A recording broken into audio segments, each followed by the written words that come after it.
Hello മക്കളെ, Christmas പരീക്ഷയ്ക്ക് ഇങ്ങനെ അടുത്തില്ലേ? ഈ ക്രിസ്മസ് പരീക്ഷ നമുക്ക് തൂക്കണം. ഈ ക്രിസ്മസ് പരീക്ഷയ്ക്ക് നിങ്ങളുടെ കൂടെ നിന്ന് നിങ്ങളിൽ ഒരാളായി നിങ്ങളെ പഠിപ്പിക്കാൻ ഇന്റർവെൽ ഒരുങ്ങിക്കഴിഞ്ഞു. നിങ്ങൾ ഒരുങ്ങിയോ? എന്നാൽ നമുക്ക് ഒരുമിച്ച് ഒരുങ്ങാം. ഇതുവരെ പഠിച്ചില്ല, ടെൻഷനാണ്, അങ്ങനെയൊക്കെ പറഞ്ഞിരിക്കുന്നവരാണെങ്കിൽ വേണ്ട. ഇനി നമുക്ക് സമാധാനത്തോടെ സന്തോഷത്തോടെ നമുക്ക് എല്ലാ കാര്യങ്ങളും പഠിച്ച് ഈ ക്രിസ്മസ് പരീക്ഷ തൂക്കിയിരിക്കും. അപ്പോൾ നമുക്കറിയാം, നമ്മൾ പരീക്ഷയ്ക്കൊക്കെ പോകുമ്പോൾ ബള പഠിച്ചിട്ട് ഒരു കാര്യമില്ല. നമ്മൾ എന്ത് ചെയ്യണം?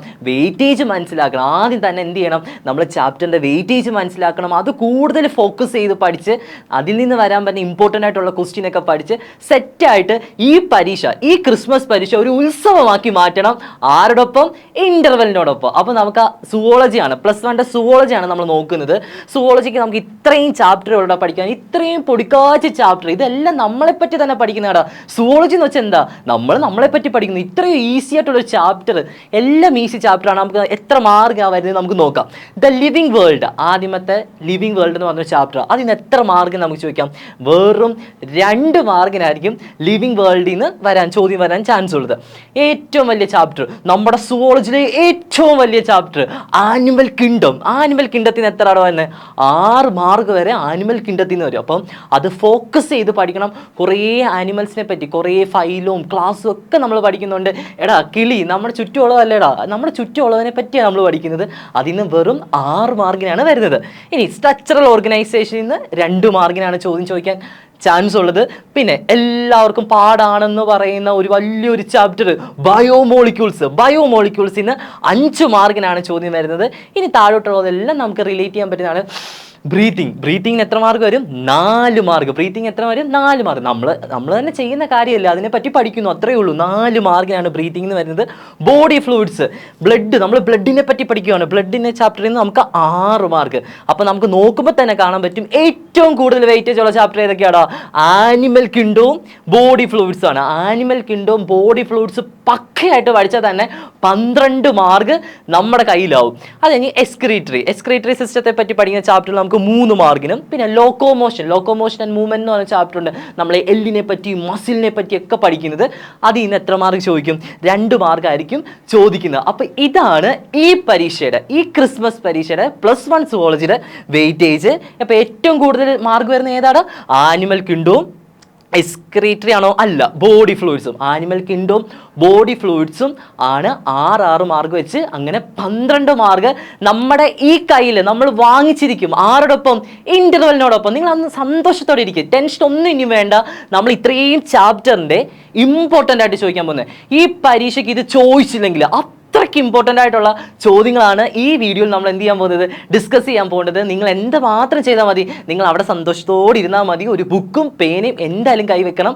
ഇത്രയും ഇമ്പോർട്ടൻ്റ് ആയിട്ട് നമ്മൾ പഠിക്കാൻ പോകുന്ന ചോദ്യങ്ങൾ ഉറപ്പായിട്ട് പഠിച്ചിട്ട് സന്തോഷത്തോടെ വേണം ഈ പരീക്ഷയ്ക്ക് പോകാൻ വേണ്ടി. ഒരുപാട് പിള്ളേരെ പരീക്ഷ ഹോളിൽ വെള്ളം കുടിപ്പിച്ച ഒരു ക്വസ്റ്റ്യൻ ആണ് നമ്മളിപ്പോൾ ഒരു കോഡ് വെച്ച് നിസ്സാരമായിട്ട് പഠിക്കാൻ പോകുന്നത്. ഈ കോഡ് നിങ്ങൾക്കറിയാമെങ്കിൽ ഇനി എങ്ങനെ ചോദിച്ചാലും ഇതിന് ഒരു 2 മാർക്ക് നമ്മുടെ കൈ കിട്ടിയിരിക്കും. ഇതാണ് code.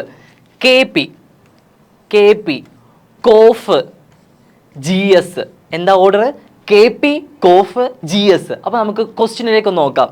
Rearrange the following taxonomical category in the correct sequence. ഇതും കണ്ടോ, ഇവിടെ തെറ്റായിട്ട് ഓർഡറിൽ നമുക്ക് തരും. നമ്മൾ എന്താ ചെയ്യേണ്ടത്? അത് ഓർഡറിലാക്കി എഴുതണം. ഓർഡറിലാക്കി എഴുതാനുള്ള കോഡാണ് ഇന്നാ പിടിച്ചോ, KP കോഫ് GS. K എന്ന് പറയുന്നത് കിങ്ഡം, P എന്ന് പറയുന്നത് ഫൈലം, C എന്ന് പറയുന്നത് ക്ലാസ്, O എന്ന് പറയുന്നത് ഓർഡർ, F എന്ന് പറയുന്നത് ഫാമിലി, G എന്ന് പറയുന്നത് ജീനസ്, S എന്ന് പറയുന്നത് സ്പീഷീസ്. അപ്പോൾ ഈ കോഡ് അറിയാമെങ്കിൽ ഉറപ്പായിട്ടും ആ 2 മാർക്ക് നമ്മൾ നേടിയിരിക്കും. എന്താ കോഡ്? എൻ്റെ കൂടെ ഒന്നുകൂടെ ഒന്ന് പറഞ്ഞേ. KP കോഫ് GS. ഒരു താളത്തോടൊന്ന് പറഞ്ഞേ. നാന KP കോഫ് GS. KP കോഫ് GS. Kingdom phylum ഒരെണ്ണം, ക്ലാസ് ഓർഡർ ഫാമിലി ഒരെണ്ണം, അടുത്തത് ജീനസ് സ്പീഷീസ്. അപ്പോൾ ഒരിക്കലും മറക്കല്ലേ, നാന KP കോഫ് GS. അപ്പോൾ അതറിയാമെങ്കിൽ നമുക്ക് ഈ 2 മാർക്ക് ഉറപ്പായിട്ടും നമുക്ക് തന്നെ കിട്ടിയിരിക്കും. മക്കളെ, ദ ലിവിങ് വേൾഡ് എന്ന് പറഞ്ഞ ചാപ്റ്ററിലെ ഉറപ്പായിട്ടും പഠിച്ചിരിക്കേണ്ട ഒരു 3 കാര്യങ്ങളുണ്ട്. ഒരു പൊടിക്കാച്ചി 3 കാര്യങ്ങൾ. ഇത് ഉറപ്പായിട്ടും പഠിച്ചു വെച്ചിരിക്കണം. കാരണം എന്ന് വെച്ചാൽ എല്ലാ ചോദ്യ പേപ്പറിലും ഇങ്ങനെ മാറി ചോദിച്ചുകൊണ്ടിരിക്കുന്ന 3 കാര്യങ്ങളാണ് കേട്ടോ നമ്മൾ ഇനി പഠിക്കാൻ പോകുന്നത്. ICZN, ICBN. നമ്മളൊരു ചെടി കണ്ടു, നമുക്ക് ചുമ്മാ അങ്ങ് പേരിടാൻ പറ്റില്ല. ഈ ചെടിയുടെ പേര് രാഘവൻ, ഇത് സുശീല, അങ്ങനെ നമുക്ക് പേരിടാൻ പറ്റത്തില്ല. പേരിടണമെങ്കിൽ കുറച്ച് കാര്യങ്ങളൊക്കെ നമ്മൾ ഫോളോ ചെയ്യണം. അതിനെപ്പറ്റി പറയുന്ന 2 സംഘടനകളാണ് ICZN-ഉം ICBN-ഉം. ഇതിൻ്റെ എക്സ്പാൻഷൻ ഉറപ്പായിട്ടും ഏതെങ്കിലും ഒരു ചോദ്യപേപ്പറിനകത്ത് കാണുവാടാ. ICZN എന്താ മക്കളെ? International code for zoological nomenclature. ഇവിടുത്തെ 4 വരെ ഓർത്ത് വെച്ചിരണം.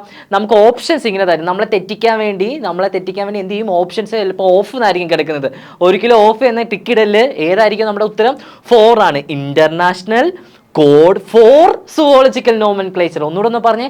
ICZN-ന്റെ ഫുൾ ഫോം എന്താ? International code for zoological nomenclature. 4 ആ ഒരു 4 ഒരു എക്സ്പ്രഷൻ കൊടുത്തത്, ഫോർ സുവോളജിക്കൽ നോമൻക്ലേച്ചർ. അതേപോലെ തന്നെ ICBN-ന്റെ ഫുൾ ഫോം എന്താ? International code for botanical nomenclature. അപ്പൊ അത് ചെടിയെ പറ്റി പേരിടാനും മറ്റേത് ജന്തുക്കൾക്ക് പേരിടാനും. അപ്പൊ 2 സംഘടനകളുണ്ട്, ICZN-ഉം ICBN-ഉം. International code for botanical nomenclature, international code for zoological nomenclature. ഒരിക്കലും മറക്കരുത്. അടുത്തൊരു ചോദ്യമാണ്, ബൈനോമിയൽ നോമൻക്ലേച്ചർ ആരാണ് പ്രൊപ്പോസ് ചെയ്തത്?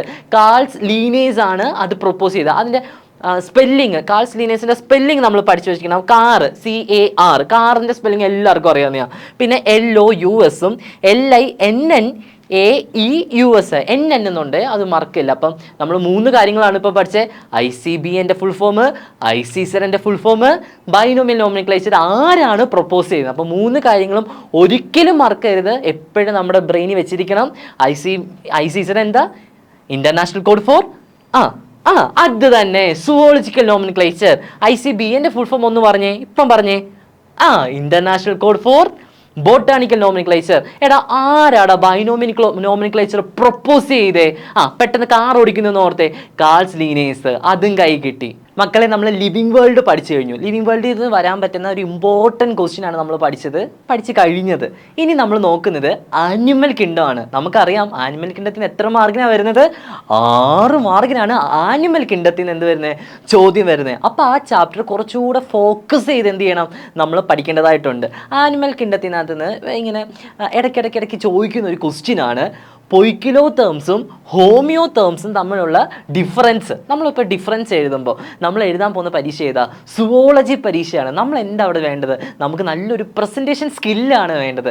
നമുക്കെല്ലാം പഠിച്ചു, എനിക്കെല്ലാം അറിയാം, എനിക്കെല്ലാം അറിയാം, അങ്ങനെ ഇരുന്നിട്ട് കാര്യമില്ല. നമ്മുടെ മനസ്സിൽ എന്താണോ ഉള്ളത് അത് നന്നായിട്ട് പേപ്പറിൽ എഴുതി വെക്കണം. അതാണ് നമുക്ക് വേണ്ടത്. അപ്പം 2 ഹെഡിങ് എഴുതണം. ഡിഫറൻസ് ബിറ്റ്വീൻ പൊയ്ക്കിലോ ടേംസും ഹോമിയോ ടേംസും വളരെ ഇമ്പോർട്ടൻ്റ് ആണ്. പഠിച്ചു വെച്ചാൽ മതി. ഇങ്ങനെ കുത്തിയിരുന്ന് പഠിച്ചു വെക്കേണ്ട, ജസ്റ്റ് ഒന്ന് മനസ്സിലാക്കി ഒന്ന് പഠിച്ചു വെച്ചാൽ മതി. പൊയ്ക്കിലോ ടേംസ് എന്ന് വെച്ചാൽ called blooded animals. Homeo terms, homo എന്നുള്ള അർത്ഥം എന്താ? സെയിം എന്ന അർത്ഥം, സെയിം എന്നാണ് ഹോമിയോയുടെ അർത്ഥം. Poikilotherms cold blooded animals, homeotherms warm blooded animals. Poikilotherms are the animals which have no capacity. അവർക്ക് കപ്പാസിറ്റി ഇല്ല എന്തിന്? To regulate their body temperature. അവരുടെ ബോഡി ടെമ്പറേച്ചർ അല്ലെങ്കിൽ ശരീര താപനില റെഗുലേറ്റ് ചെയ്യാൻ കഴിവില്ല. എന്താ പറയേണ്ടത്? പൊയ്ക്കിലോ ടേംസ്. പൊയ്ക്കിലോ, പോടാ, നീ പോടാ, നിനക്ക് കൊണ്ട് പറ്റത്തില്ലടാ, നീ പോടാ. അപ്പോൾ ആ വാക്ക് നമ്മുടെ മനസ്സിൽ വരണം. പൊയ്ക്കിലോ ടേംസ് എന്ന് വെച്ചാൽ എന്താണ്? Are the animals which have no capacity to regulate their എന്ന് വെച്ചാൽ അർത്ഥം എന്താണ്?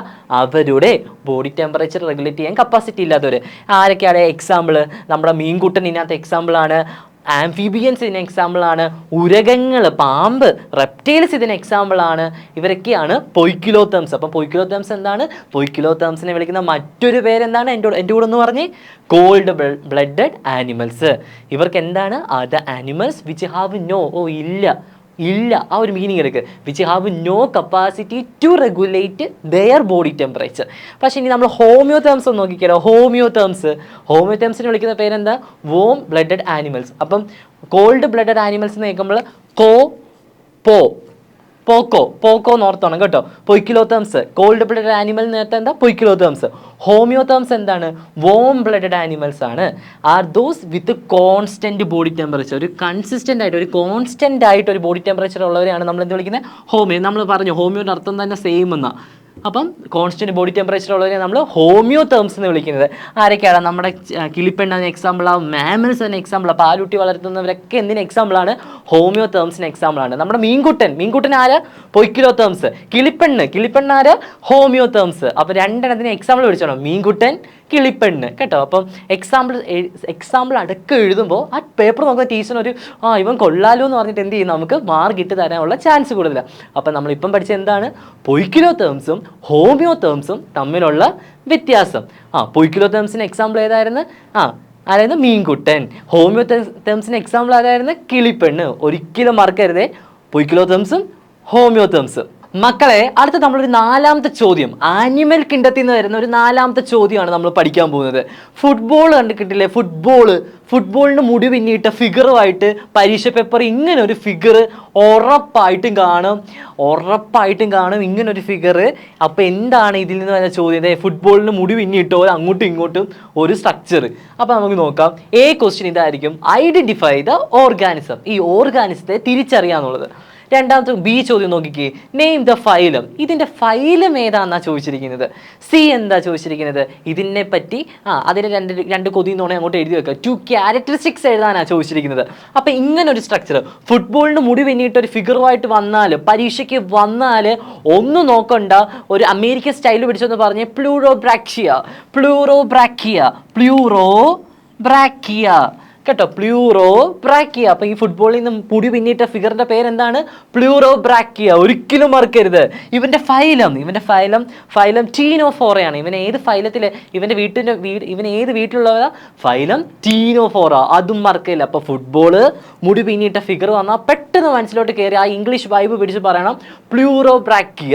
ഇവൻ ഏത് ഫൈലത്തിൽ പെടുന്നതെന്ന് ചോദിച്ചാൽ എന്താ എഴുതേണ്ടത്? ടീനോഫോറ. ഇവരെ 2 ക്യാരക്ടറിസ്റ്റിക്സ് ആണ് മക്കളെ. ഇവനതേ കണ്ടില്ലേ, ഇവൻ ഇങ്ങനെ കോംപ്ലേറ്റ് എന്ന് പറഞ്ഞാൽ ഇങ്ങനെ ഒരു പ്ലേറ്റ് ഉണ്ട് കണ്ടോ, ഇങ്ങനെ കോംപ്ലേറ്റ്സ്. ഇതെന്തിനാന്ന് വെച്ചാൽ ഇവന് ഒരു സ്ഥലത്ത് നിന്ന് മറ്റൊരു സ്ഥലത്തേക്ക് പോകാൻ. അതിനെന്തിനാ നമ്മൾ പറയുന്നത്?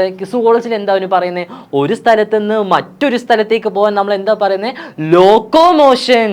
ഈ കോംപ്ലേറ്റ് ഇവനുണ്ട്.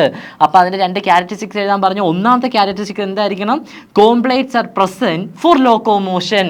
ലോക്കോമോഷന് വേണ്ടി ഇവന്റെ ശരീരത്ത് കോംപ്ലേറ്റ്സ് ഉണ്ട്. രണ്ടാമത് ബയോലൂമിനിസെൻസ് പ്രസന്റ് ആണ്. എന്താണ് ബയോലൂമിനിസെൻസ്? ഒരു ജീവിക്ക് സ്വന്തമായിട്ട് പ്രകാശത്തെ എമിറ്റ് ചെയ്യാനുള്ള കഴിവാണ്.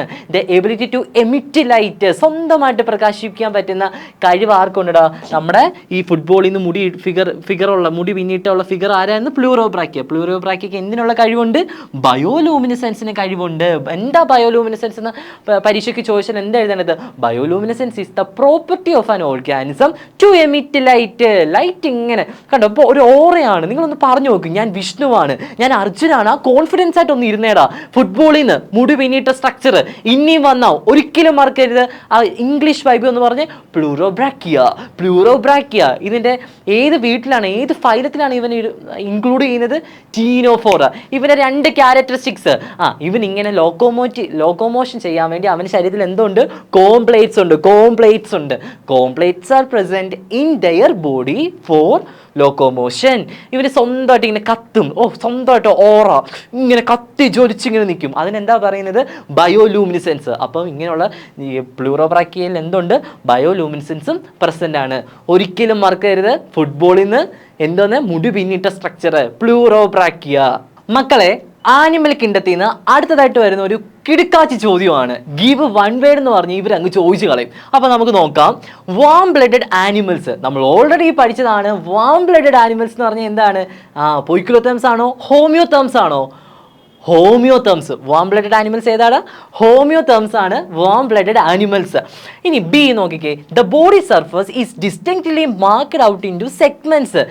ജീവികളുടെ ബോഡി ഓരോ സെഗ്മെന്റ് ആയിട്ട് മാറുന്നു. അതേതാ? അതിനെന്താ നമ്മൾ പറയുന്നത്? മെറ്റാമറിസം. ഒരിക്കലും മറക്കരുത്, മെറ്റാമറിസം. ബോഡി ഡിവൈഡ് ചെയ്യുന്നു. ഇങ്ങനെ ഡിവൈഡ് ചെയ്ത പാട് വരുന്നതിന് എന്താ പറയുന്നത്? മെറ്റാമറിസം. അല്ലെങ്കിൽ നമ്മൾ എന്താ പറയുന്നത്? സെഗ്മെന്റേഷൻ. മെറ്റാമറിസം അല്ലെങ്കിൽ എന്താണ്? സെഗ്മെന്റേഷൻ. ഇനി the property of a living organism to emit light. Already നമ്മൾ പഠിച്ചു കഴിഞ്ഞതാണ്. ഒരു ഓർഗാനിസത്തിന് ലൈറ്റ് എമിറ്റ് ചെയ്യാനുള്ള കഴിവ് നമ്മൾ ഓൾറെഡി പഠിച്ചതാണ്. ബയോലൂമിനിസെൻസ്. ഒരിക്കലും മറക്കല്ല്, സ്വന്തമായിട്ട് പ്രകാശിക്കാനുള്ള കഴിവിന് എന്താ പറയുന്നത്? ബയോലൂമിനിസെൻസ്. ഒരിക്കലും മറക്കരുത്. ഇനി നമ്മൾ സെക്സസ് ആർ നോട്ട് സെപ്പറേറ്റഡ്. അങ്ങനെയുള്ള ജീവികളുടെ സെക്സസ് സെപ്പറേറ്റ് ആക്കാൻ പറ്റാത്ത ജീവികളെ നമ്മൾ എന്താ വിളിക്കുന്നത്? ഹെർമാഫ്രോഡൈറ്റ്, അല്ലെങ്കിൽ നമ്മൾ എന്ത് പറയും? ബൈസെക്ഷല്. ഹെർമാഫ്രോഡൈറ്റ് അല്ലെങ്കിൽ എന്താ പറയുന്നത്? ബൈസെക്ഷല്. അപ്പൊ നമുക്ക് ഒന്നുകൂടെ നോക്കിക്കളയാം, നമുക്ക് ഒരുമിച്ച് പഠിക്കാം. ടെൻഷൻ ആവണ്ടാടാ, എല്ലാം സെറ്റാക്കും ഇന്റർവെല്ലിൽ. നമുക്ക് നോക്കാം. വാം ബ്ലഡഡ് ആനിമൽ, പെട്ടെന്ന് പറഞ്ഞോ. ഹോമിയോതംസ്. ബോഡി സർഫസിനെ ഇങ്ങനെ സെഗ്മെന്റ് ആക്കുന്നതിന് എന്താ പറയുന്നത്? Metamerism. Property of a living organism to emit light. Light emit ചെയ്യാനുള്ള കഴിവിനെ പറയുന്നത് ബയോലൂമിനിസെൻസ്. സെക്സസ് സെപ്പറേറ്റ് അല്ല, സെക്സസ് ആർ നോട്ട് സെപ്പറേറ്റ്. അതിനുള്ള വൺ വേർഡ് ആണ് ഹെർമാഫ്രോഡൈറ്റ് അല്ലെങ്കിൽ ബൈസെക്ഷല്. അപ്പൊ ഇത് ഒരിക്കലും മറന്നു കളയല്ലേ. പരീക്ഷയ്ക്ക് പോകുമ്പോൾ ബ്രെയിനിൽ ഉണ്ടായിരിക്കണം. ടെൻഷൻ ആവേണ്ട, സെറ്റ് ആവും.